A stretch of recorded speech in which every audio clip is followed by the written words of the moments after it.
Živijo kolegi in infodromovci, jaz sem Tijan in kot večini sošolcev je tudi meni všeč glasba Čaleta Saleta. Danes pa ga bom spoznal in mu zastavil par vprašanj. Samo za vas. V resnici ti je ime Saša, zakaj si se odločil za ime Čalesa?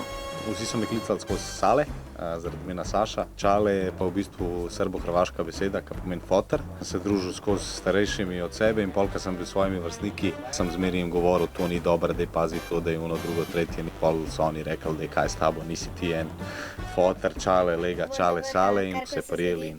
Pol sem dodal še 2 L-ja na vsaki strani, da bo bolj umetniško.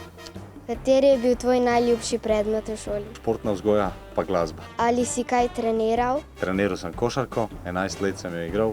A si bil priden v šoli? V osnovni šoli sem bil čist priden, imel sem same petke, skozi sem bil odličen. V srednji šoli so pa začeli malo hormoni. Cenam svoj life, sharing good vibe, zato ker cajt ne gre več nazaj. Veliko časa tudi ni bilo v šoli, ampak na koncu smo zrihtali tako, da je bilo vse v redu. Zdaj imam pa par vprašanj prek Snapa. Kdaj si začel peti? Repat sem začel pri 13 letih, zdaj pa sem dodal še malo petja v komade, ker sem zamenjal svoj stil. Tako da pet sem začel, ker sem prešal to reggaeton zvrst, to je bilo 2 leti nazaj in od takrat naprej sem začel hoditi tudi na pevske vaje.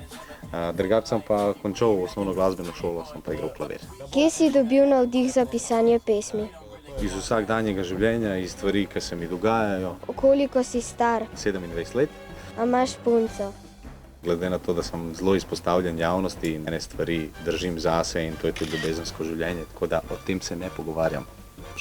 To je bil Čale. Zdaj veste vse. Če ste pa kaj izpustili, vam poletni infodrom to pove.